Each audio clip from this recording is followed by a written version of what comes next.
Kalau sampai McAllister main, apa kelebihan pemain ini? Di Maria adalah pemain yang menurut saya spesial. Di luar Messi, Di Maria adalah pemain yang spesial, pemain besar istilahnya. Big game, big player untuk big game. Tim Argentina dibangun di sekeliling Messi. Jadi ini Messi, lalu tim itu dibangun di sekeliling Messi. Siapa nih yang bisa melengkapinya? Nah, salahnya begini, kalau federasi cuma ngomong naturalisasi tapi nggak ngomong development, usia muda, itu fail menurut saya sih federasi. Netizen terus di medsos hajar terus Messi supaya Messi melihat dia membatalkan liburannya untuk paling nggak datang lah ke GBK, ya kan?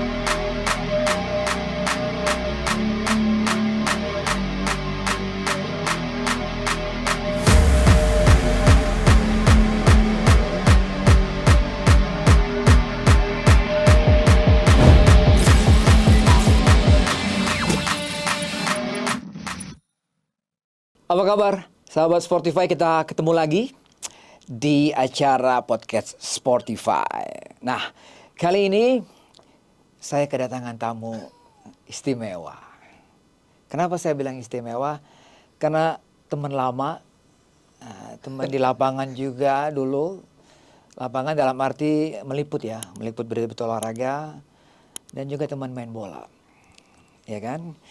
Jadi kita hari ini mau ngebahas tentang kedatangan tim Argentina yang akan bertanding dengan timnas. Nah, kita coba melihat bagaimana kekuatan, bagaimana sambutan dari para fans-fans bola di Indonesia. Netizen juga banyak sekali berkomentar mengenai jelang pertandingan Indonesia melawan Argentina. Saya nggak usah panjang lebar, Bung Tommy Welly.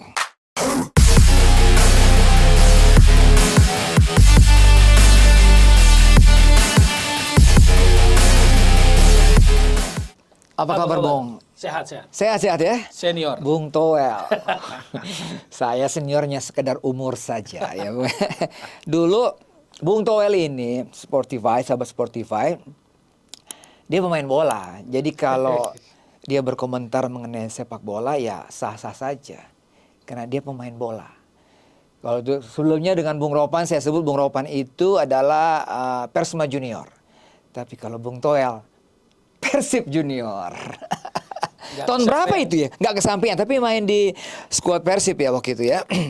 Kalau kisarannya berarti 80-an ya? 80-an? Akhir maksudnya. 80-an akhir? Iya, 80-an akhir. Tapi sempat menikmati juga seleksi-seleksi untuk waktu itu ya? Besar di lingkungan sepak bola Bandung lah. Di Stadion Persib, Stadion Tegalega. Wah, jadi atau di stadion di atas di mana? Geger Kalong. Geger Kalong. Jadi memang bobotoh memang main bola ya. Ya kita main bola dulu. Sportify, kita main bola. Jadi kalau sekarang ketemu kita mau ngobrol-ngobrol tentang sepak bola juga. Iya. Ya kan? Dulu Bung Toel ini kalau gelandang spesialisnya kaki kiri. Si kaki kiri udah pindah kaki kanan sekarang. Kaki kiri. Kaki kiri.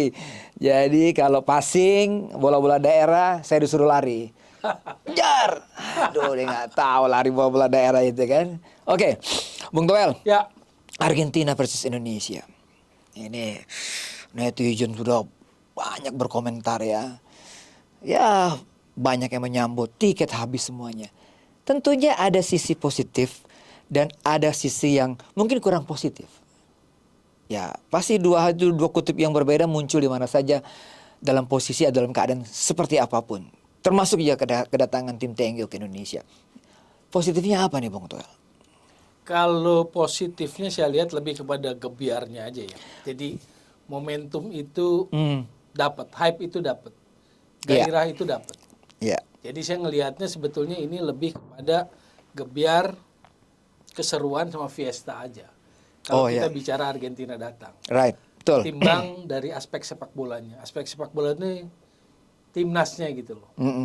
FIFA Matchday kan ada Juni, ada September, ada Oktober, dan November. Ya. Kalau dalam konteks ingin membangun timnas, ingin menaikkan peringkat timnas, kan logika sepak bolanya adalah menghadapi tim yang secara ranking lebih tinggi, gradual gitu, bertahap gitu loh. Kalau sekarang kan ranking 1 juara dunia lawan kita gitu. Jadi nggak gradual, nggak bertahap. Cuman kalau boleh excuse-nya ya masuk akalnya ya satu kan.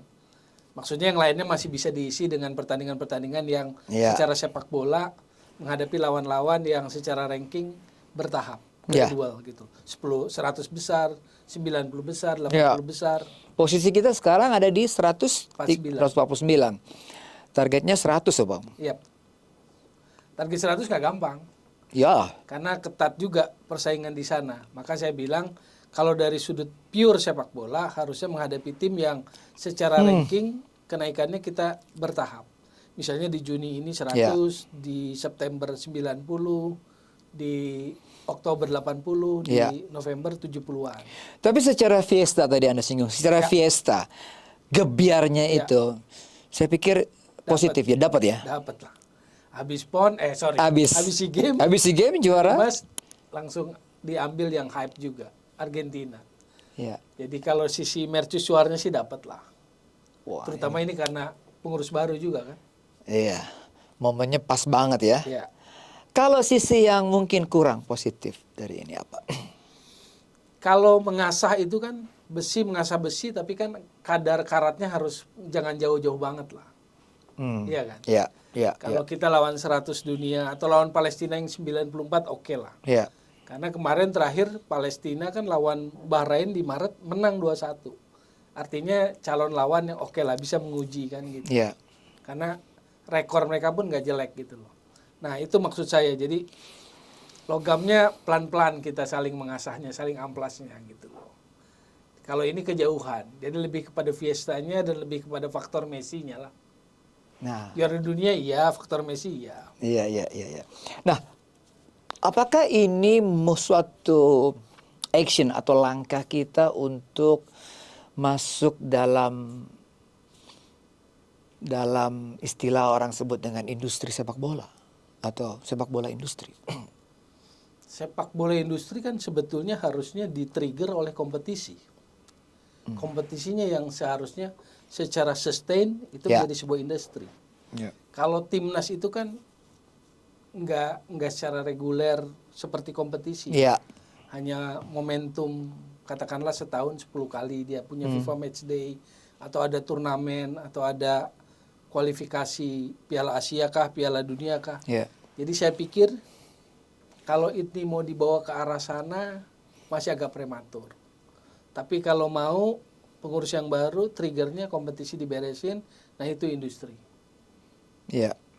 Tentunya kompetisi juga disesuaikan dengan schedule dari FIFA ya. Pasti, harus. Kan FIFA Matchday udah keluar tuh. Kalender FIFA Matchday tahunan kan udah keluar. Berarti jadwal kita domestik tinggal ngikuti itu. Oke, kita bicara fiesta lah kalau gitu. Ini. Ya kan?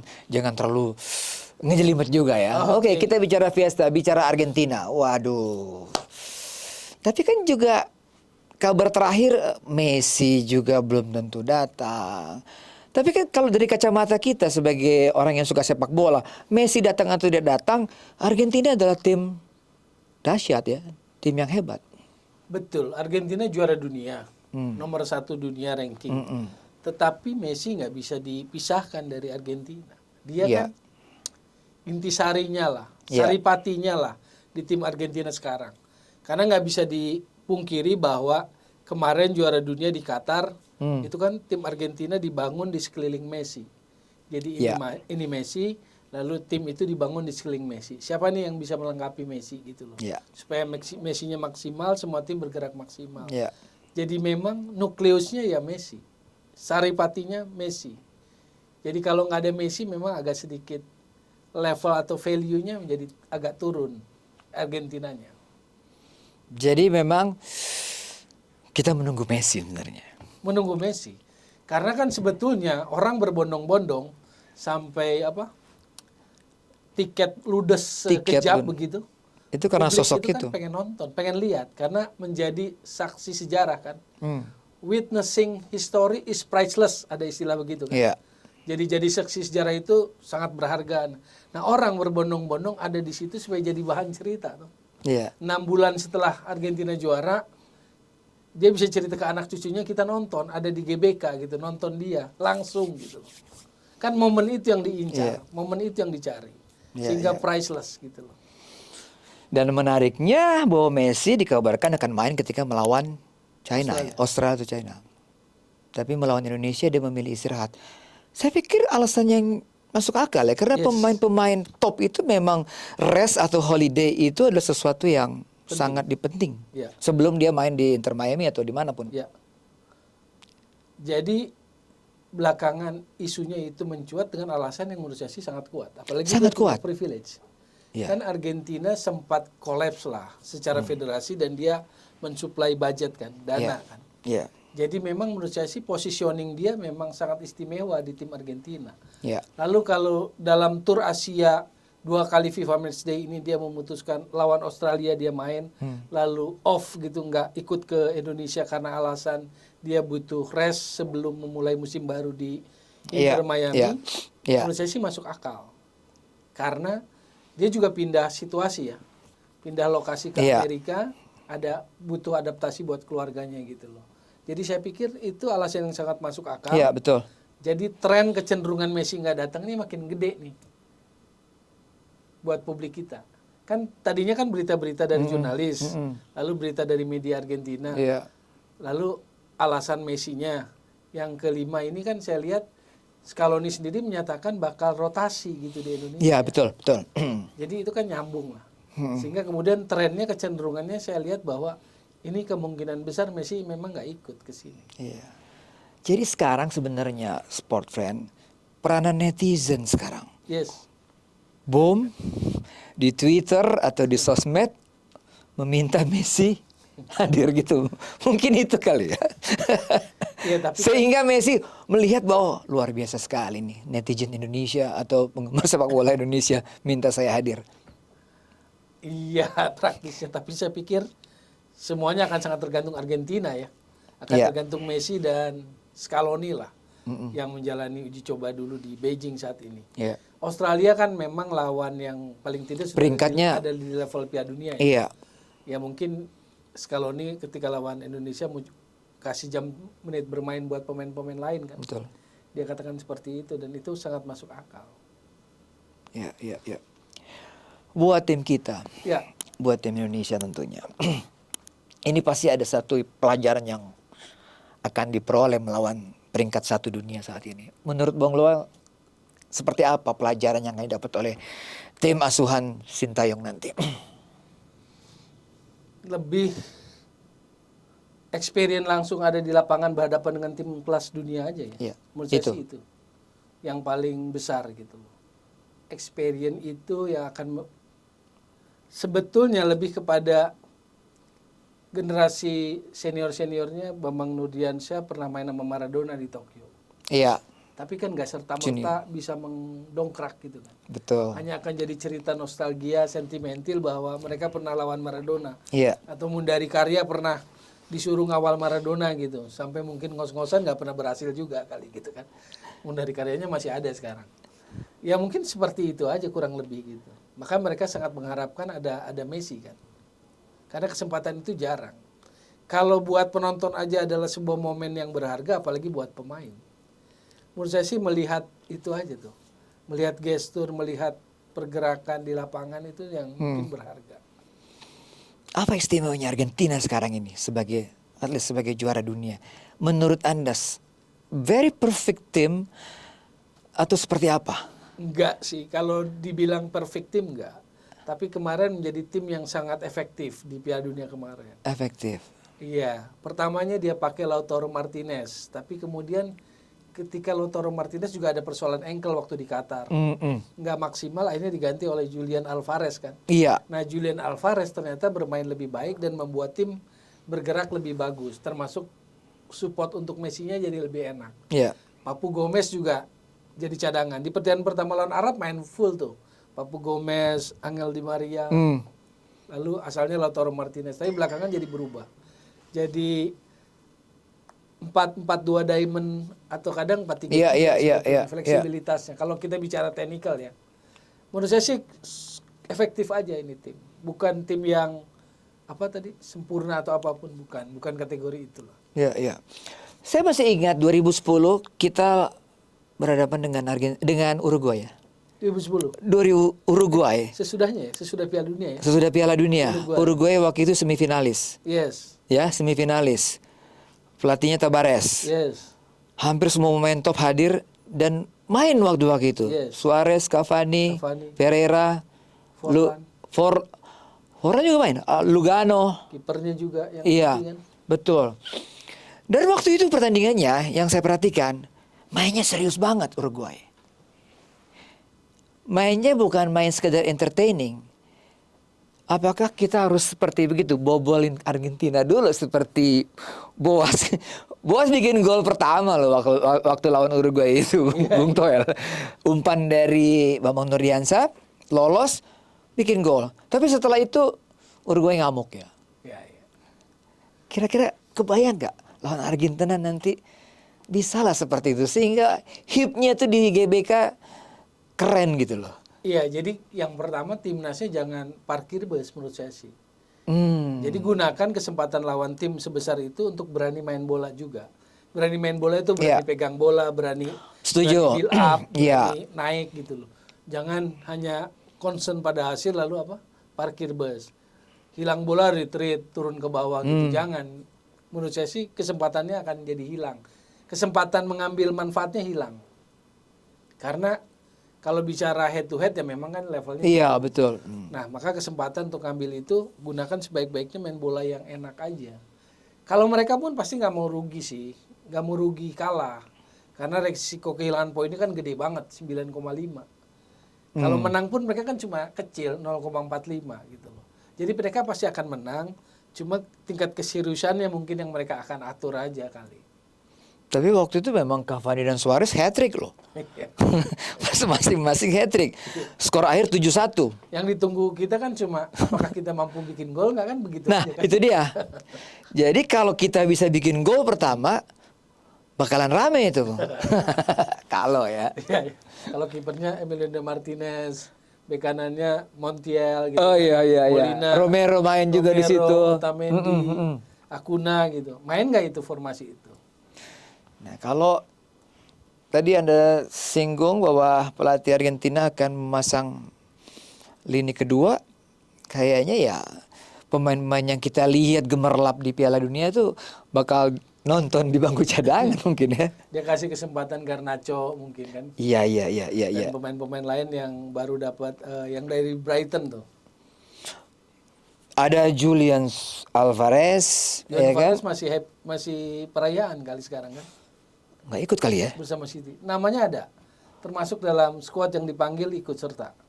Nah, kita berharap nih Alejandro Garnacho nih. Kemarin sempat main di MU ya. Yes. Hampir buat gol lawan City kan? Iya. Piala FA. Menurut Tapi Anda? kalau dia bintang muda menarik lah. Ya. 18 tahun mainnya bagus. Kemungkinan dia akan dapat kesempatan bermain sih. Kalau striker apakah Lautaro? Kan Lautaro nggak diajak. Habis itu Dybala juga enggak. Dybala enggak. Jadi mungkin yang main kalau Julian Alvarez ya boleh lah. Karena dia nggak main kan. Iya. Di champion nggak main. Di final champion nggak main. Di Maria bagaimana, Bung? Di Maria adalah pemain yang menurut saya spesial. Di luar Messi, Di Maria adalah pemain yang spesial. Pemain besar istilahnya. Big player untuk big game. Contohnya Inzaghi. Saya menyebut istilah itu supaya ada gambaran. Big player for the big game. Inzaghi, Filippo Inzaghi. Iya. Milan 2005 kalah sama Liverpool dikejar. Dia nggak bisa balikin, Inzaghi nggak main. Cedera. Walaupun di situ ada Shevchenko dan Crespo. Tapi 2007 menang lagi tuh. Balas dendam dari Liverpool. Mereka udah Inzaghi yang bikin gol. Pemain besar seperti itu, big player, Romario Barcelona. Jadi ada cerita Gusar babak pertama jelek, Johan Cruyff-nya Gusar, dia bisa ngomong begini, tenang coach katanya, tranquilo coach katanya, tenang. Saya babak kedua akan bikin gol dan memang ini kejadian. Babak kedua dia bikin gol kemenangan. Itu yang disebut istilah dalam sepak bola big player. Contoh lainnya Angel Di Maria. Karena mau bicara Angel Di Maria kan. Angel Di Maria Copa America yang bikin gol Angel Di Maria. Angel Di Maria. Olimpiade pun kayaknya Angel Di Maria deh 2008. Dan kemarin Piala Lagi Dunia? itu juara. Dan Piala Dunia Angel Di Maria. Setelah di pertengahan Piala Dunia dia agak cedera nggak main kan. Tapi di pertandingan final dia main dan dia bikin gol yang penting. Jadi Angel Di Maria itu big player for the big game. Jadi dia akan muncul di pertandingan-pertandingan besar. Jadi di luar Messi, saya sih memang memberikan sebuah kredit tersendiri lah bagi Angel Di Maria. Ya. Saya suka Paul, Bung. Rodrigo De Paul. Rodrigo De Paul. Ya, keren. Keren banget itu. Keren banget. Berharap banget dia turun. Walaupun menit bermainnya tidak banyak mungkin ya. Keren banget. Tapi ngelihat dia main efektif, keras. Kerasnya ada. Keras dia juga kan ya. memposisikan sebagai bodyguard Messi kan. Iya. Mainnya keren, karakternya ada, muncul lah karakternya, kuat menurut saya sih. Seperti Simeone tapi lebih skillful kali ya. Simeone lebih Enzo Fernandez lah. Iya. Yang hebat juga Alexis. Tapi galak sama-sama galak itu. Sama-sama galak, sama-sama keras ya mainnya. Cuma kemarin dia jadi Enzo Fernandez, dia agak sedikit di kanan. Ini Alexis McAllister, Messi free roll. Bebas dia. Peran bebas posisinya. Bung, McAllister, Bung. Aduh, kalau ini main di GBK nanti. Iya. Seperti dia tampil di Brighton ya. Iya. Dan sekarang pindah Liverpool ya. Iya. Fansnya Liverpool seneng lah. Senang banget ya. Fansnya Liverpool di Indonesia ya pasti juga senang ngelihat kalau sampai McAllister main. Apa kelebihan pemain ini ya? Box to box-nya kuat ya. Box to box-nya. Pemain nomor 8 yang kuat. Komplit gitu loh. Dia distribusi bola bagus, lindungi bola bagus, bikin gol bisa. Gol McAllister, golnya Di Maria kan dia yang umpan. Pergerakan. Iya. Jadi Messi enak tuh dikelilingi. Di belakangnya ada Enzo Fernandez, di sampingnya ada De Paul, di sampingnya ada Alister, di depannya Julian Alvarez sama Angel Di Maria. Itu yang saya bilang bahwa tim ini dibangun di sekeliling Messi gitu loh. Normal kalau punya pemain yang extraordinary seperti Messi, pelatih melakukan itu. Dulu Zidane, maka tim itu dibangun di sekeliling Zidane misalnya gitu. Normal. Menurut saya sih. Jadi yang terbayang seperti apa nanti pertandingan nanti? Tergantung seberapa seriusnya Argentina main. Ah itu dia. Kalau dia serius seperti Uruguay waktu lawan Indonesia, bakalan kita tidak memprediksi hujan gol atau banjir gol, janganlah ya. Iya. Tapi kita akan disuguhkan oleh pergerakan-pergerakan. Kalau dulu Cavani dengan Suarez itu bikin eksplosif, mungkin kita akan melihat siapa? Gaucho atau penyerang muda. Ya. Rodriguez. Julian Alvarez. Julian Alvarez mungkin yang sangat tajam. Dan dia nggak main, jadi mungkin diikut sertakan. Angel Di Maria luar biasa kan Angel Di Maria. Kalau gelandangnya itu semua main keren lah. Terlepas nanti siapa yang jadi posisi Messi ya. Ada De Paul, ada Malik McAllister, ada Enzo Fernandez, keren lah itu. Yang left foot kayak Anda siapa ya? Di Maria. Di Maria. Spesialisnya memang kaki kiri ya. Nah, tim Indonesia. Kita juga punya, kalau saya mencatat di sini, Bung, ya lini tengah kita itu mungkin ada tambahan lagi ya. Evan Dimas, Adil Ramdhani ya. Stefano Lillipali. Ini pemain cukup lama ini. Stefano ya. Stefano Lillipali lama loh ya. 2011 ya. 2011 mungkin. Kalau AFF dia 2016 ya. 2016 ya. 2016. Dan juga ada Rahmat Irianto. Ini gelandang terbaik kita saat ini, Bung. Dengan Maklok. Ya. Saya nggak bicara naturalisasi, tapi saya bicara yang domestik dulu. Ini yang terbaik buat yang saat ini yang kita punya terbaik, Bung. Iya, saya pikir generasi baru terbaik yang dimiliki kita lah. Di era Sinteyong ini ya mereka. Karena gini kan, waktu Sinteyong dibebani banyak timnas, senior 23 atau 22 lalu 20. Maka ini pekerjaan yang sulit buat pelatih. Biasanya kalau di level dunia itu nangani senior sama olimpiade, yang artinya under 21 sampai 22 lagi. Iya. Irisannya kan gampang gitu loh. Irisan yang senior sama dua-duanya gampang. Akhirnya seolah-olah ada satu generasi yang hilang kan. Generasi baru dimunculkan. Rizky Ridho, yang U22 ya. Sebelumnya tadinya mau U20 kan, tapi U20-nya nggak jadi dia naik ke U22. Nah itu kan udah masuk tuh, Marcelino masuk, Iya. Jadi ada beberapa generasi sih di era timnas saat ini. Ada yang senior seperti kapten tuh kok jadi lupa namanya yang Madura, pemain belakang. Lalu ada Rizky Ridho generasinya, Iya. ada generasi Pratama Arhan, Iya. ada generasi Asnawi, lalu Asnawi generasi Mangku Witan, Alam gitu ya. kan. Betul. Witan, lalu generasi Rahmat Irianto. Iya. Yang paling muda ya generasinya Marcelino Ferdinand. Fahrudin, kapten itu. Fahrudin kan generasi yang paling senior. Iya. Yang kapten itu, yang back tengah dari Madura United. Fahrudin. 32, 33. Itu yang paling senior. Sebelahnya kalau kita bicara domestik, Rizky Ridho kan 22 kemarin. SEA Games. Rahmat Irianto di atas. Rahmat Irianto. Di atas sedikit. Maklok. Ricky Kambuaya atau Marcelino nanti di situ. Di wingnya kan ada Sadil, ada Witan. Iya. Sintayong pernah bawa Korea ngalahkan Jerman ya. 2-0. Itu monumental sekali waktu itu ya. Piala Dunia lagi ya.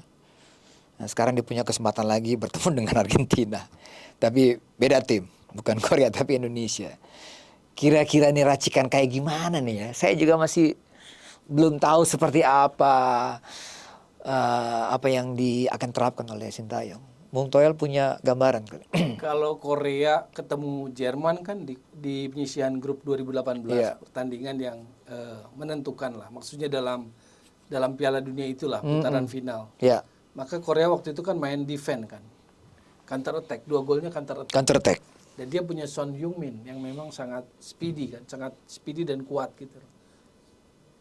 Kalau mau niru gitu kan nggak mungkin juga, persis nggak mungkin. Dan ini FIFA Matchday yang sifatnya friendly. Friendly ya. Jadi mendingan menurut saya jangan fokus pada itu, tapi bisa nggak kita mainkan gitu. Karena ini kan penonton ingin lihat sesuatu lah. Karena saya bilang tadi aspeknya lebih gede gebiarnya. Iya. Gede fiestanya. Betul. Kalau Indonesianya retreat di bawah gitu, Parkir bus di bawah. ya nggak akan menarik. Sedikit sekali nanti experience atau pelajaran yang bisa didapat. Tapi coba aja, berani nggak pemain kita pegang bola, build up gitu loh, menghadapi pemain selevel itu. Menurut saya sih pengennya seperti itu gitu loh. Karena kalau mau ukurannya seperti Korea lawan Jerman beda situasi, beda amunisi juga lah. Kita nggak punya Son Heung-min. Kalau kita bilang bahwa kita berharap build up, berani pegang bola, berani ball position, gelandang-gelandang kita seperti Evan Dimas, Marcelino dan yang lain sebenarnya punya kemampuan itu ya, Bung. Evan Dimas sudah nggak pakai sekarang. Nggak pakai lagi. Ya. Sudah selesai masanya. Marcelino punya, Maklok punya. Cuma kalau harus dibiasakan gitu. Kalau saya lihat kan selama ini Maklok dengan Rahmat Irianto. Attackingnya si Ricky Kambuaya atau Marcelino lah. Yeah. Kalau sejauh ini, kalau lawan Thailand dan Vietnam, mereka dapat hambatan tuh. Nggak serilek biasanya. Jadi mereka head to head dengan Sarah Yoyen, Teraton Bunmatan yang agak repot. Ya ini juga pasti repot karena kalibernya lebih tinggi lagi dari Cuma maksud saya belajar berani gitu loh. Berani pegang bola gitu loh. Berani mainkan bola, berani build up gitu loh. Karena kalau enggak kapan lagi kesempatan itu datang. Betul. Berani berkreasi ya. Yes. Atraktif main juga nggak apa-apa. Jadi sebenarnya ini yang akan diharapkan oleh penonton ribuan nanti melihat kita berani ball position pendek, bola-bola pendek, ya kan? Persoalan sampai ke gawang, sampai ke sepertiga pertahanan Argentina itu urusan lain. Urusan lain. Iya. Ya, tapi kreativitas dibangun, berani pegang bola yang tadi Anda bilang, berani melakukan wall pass mungkin. Yes. Waduh. Dan back masuk ke area penalti lawan gitu kan. Menarik gitu ya. Iya, maksud saya berani aja, jangan inferior lalu defend gitu. Membosankan nanti. Dan kira-kira kita punya modal untuk itu ya. Punya kemampuan untuk itu, pegang bola kan udah mulai sekarang. Waktu kita final lawan Thailand juga SEA Games ya. Ya kan Kurniawan bilang beruntung punya pemain seperti Marcelino dan Beckham sebetulnya. Dua pemain yang karakternya senang pegang bola, mengkreasikan. Maka bisa kan main. Wing juga jalan gitu kan, bergerak. Menarik. Pertahanan nih. Nah, ini nih. Mudah-mudahan jangan seperti kejadian di lawan Uruguay kita kebobolan 7 gol. Nah, kira-kira bagaimana, Bung? Kita ngelihat pertahanan kita nih. Ada siapa aja di sini? Ada Farudin Fayudi ya. Farudin, Jordi Amat kan. Asnawi. Yang punya kelas Jordi Amat pasti Iya. memberikan sebuah kelas lah. Farudin, Asnawi kanan, Iya. Pratama di kiri, Rizky? Rizky makanya pilihannya mau main 3 Iya. back atau mau main 4 back kan itu. Toh 3 back pun amunisinya ada. Lalu ininya harus main berani kuat. Full wing back kirinya Pratama, wing back kanannya Asnawi gitu kan. Bung, menarik nggak kalau semua pemain diberikan kesempatan untuk bermain? Semua pemain. Paling tidak. Tapi ini kan friendly match yang Iya. resmi, jadi ya 5 pergantiannya. Nggak akan Ya. nggak akan mungkin semua. Gitu. Mungkin pastilah hati dari para pemain di bench, aku pengen main juga rupanya kan. Tapi ya tidak pasti seperti itu kan, apalagi melawan sekelas Argentina ini. Tapi ini FIFA Matchday resmi, friendly resmi. Jadi ya, aturannya ya pasti 5 pergantiannya. Iya. Kiper gimana? Kiper kita? Yang itu ya, Sahrul Tisna sekarang ya, Iya. Persikabo. Dia pelapisnya yang kemarin, Hernando Ari, yang SEA Games Iya. kemarin. Relatif muda-muda sih, generasi baru kiper setelah Kurnia Mega, lalu yang Persija, Andri Tani, habis ya masuk generasi ini. Nadeo, Tisna, lalu Hernando Ari. Tapi Nadeo nggak dipanggil untuk pertandingan ini.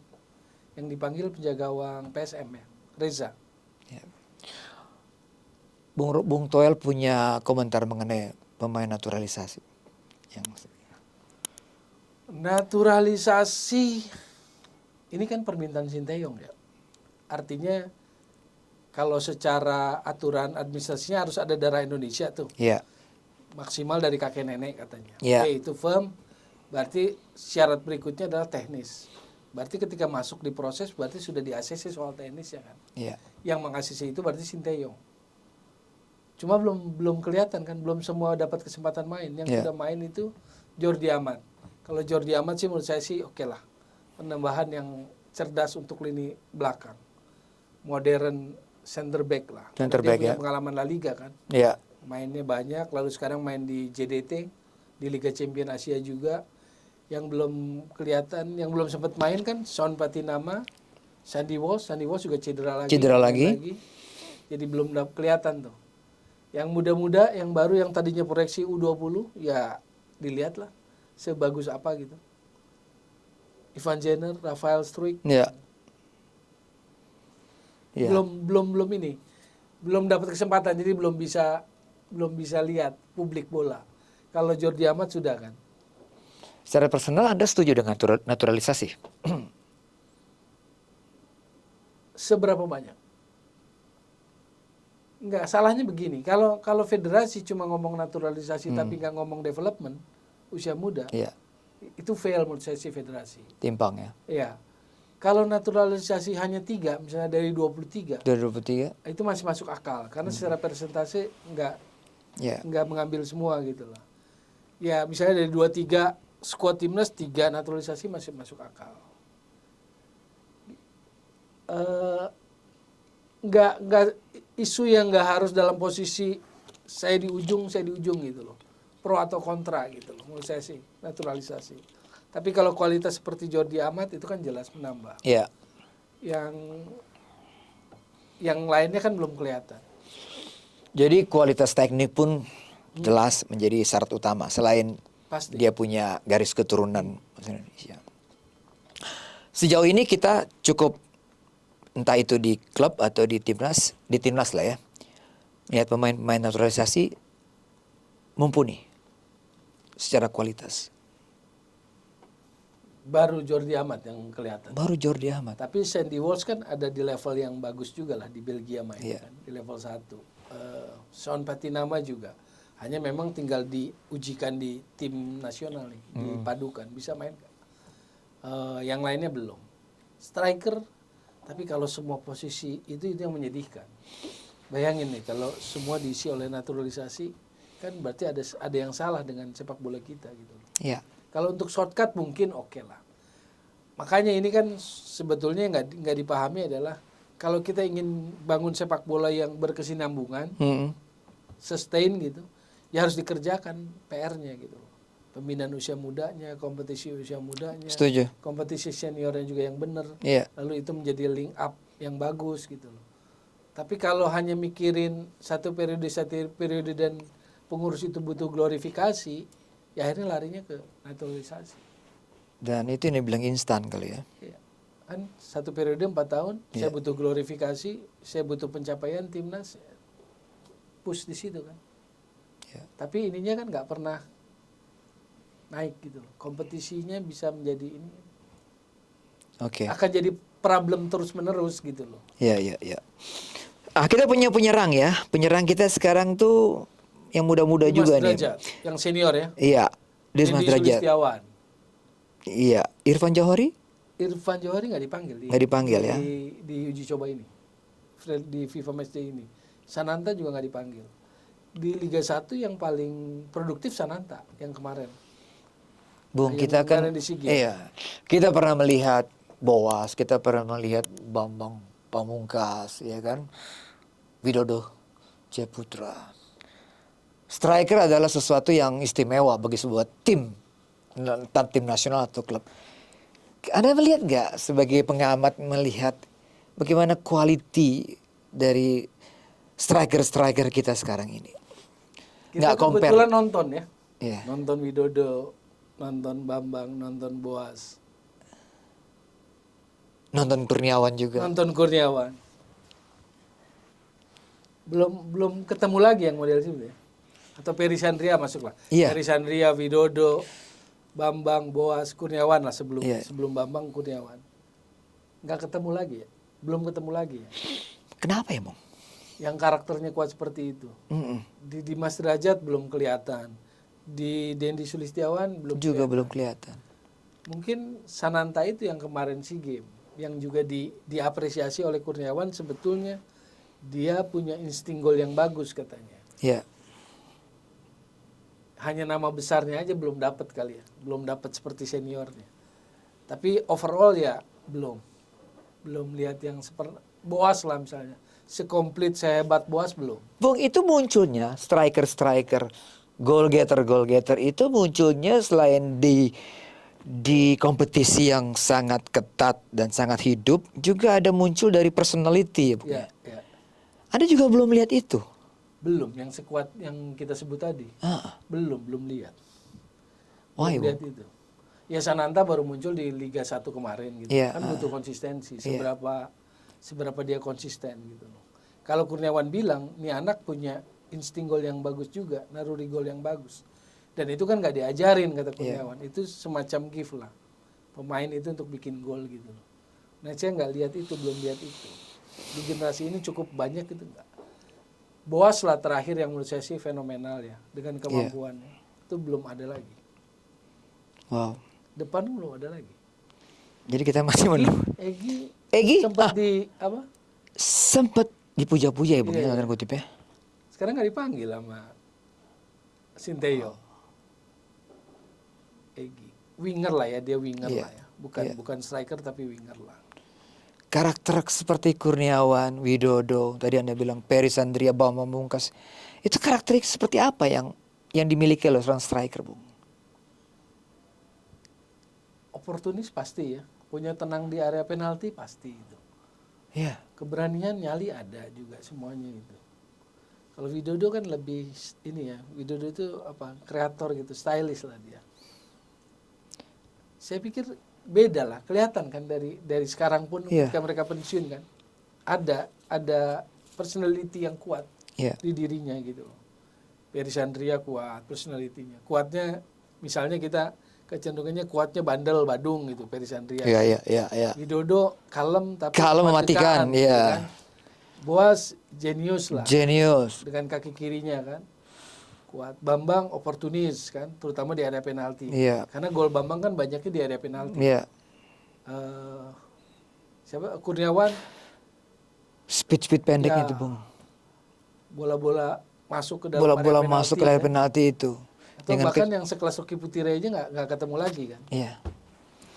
Jadi kita masih menunggu lah, Bung ya. Kita yakin bahwa kompetisi yang harus kalau nggak dapat kesempatan di kompetisi, iya, yang main striker semua, asing semua, strikernya asing gitu loh. Iya. Si Malakama apa?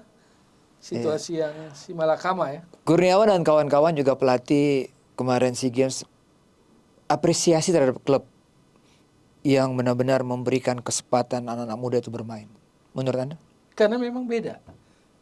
Mereka yang bermain di klub cukup reguler di Liga 1 lah misalnya, Iya. itu jadi kontribusi buat timnasnya gede itu di SEA Games kemarin. Iya. Rizky Ridho, Hernando Ari ya, lalu bek kanan Bagas, Iya. bek kiri Pratama sebelumnya di Semarang sekarang di Tokyo ya. Mm-mm. Lalu gelandangnya itu yang menonjol Marcelino, semua dapat kesempatan tuh. Beckham oleh Persib, Fatur Rahman, Fajar Fatur Rahman, Iya. Sananta PSM, Witan Persija. Ya Witan aja sebetulnya kemarin menurut saya sih dia main masih di bawah standar kemampuan terbaiknya. Tapi overall pemain yang diberikan jam terbang reguler di klub Iya. kelihatan tuh di timnas. Jadi nggak bisa bohong. Gak bisa bohong. Jam main, jam terbang nggak bisa bohong.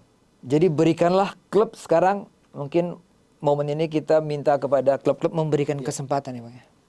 Kesempatan anak muda kita untuk striker-striker muda atau siapapun Ya, jam terbang untuk bermain. iya bersaing lah dengan Bersaing yang asing-asing itu. Oke. Bung Toel, kita masih menunggu tanggal 19 nanti. Ya, Buat netizen terus di medsos hajar terus Messi supaya Messi melihat dia membatalkan liburannya untuk paling nggak datang lah ke GBK, ya kan? Warming up juga nggak apa-apa lah kan ya. semuanya ingin lihat Messi ada di GBK kan. Iya.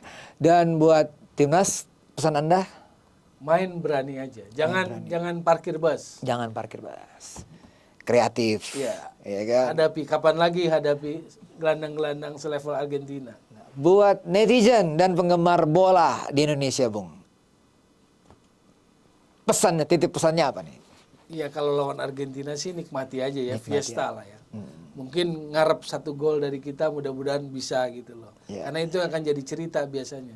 Bukan seberapa banyak kebobolan, Iya. tapi ada gol nggak yang bisa kita ciptakan gitu loh. Menurut saya sih untuk lawan Argentina sih nikmati aja. Karena memang momen yang langka lah. Karena dia juara dunia kan. Iya. Tapi berikutnya kita kawal timnas, kita cari lawan yang memang untuk membangun kualitas dan meningkatkan ranking kita. Palestina sebelumnya oke. Ya. Kita tunggu di September dan Oktober. Oke. Bung Toel, thank you untuk cerita-cerita menariknya sebelum kita nonton nanti di GBK. Dari apa yang kita omongkan supaya didengar ya. Amin. Bukan hanya oleh pemain, pengurus dan juga para netizen. Thank you Bung Toel, kita ketemu di lain Sama-sama. kesempatan. Thank you. Oke.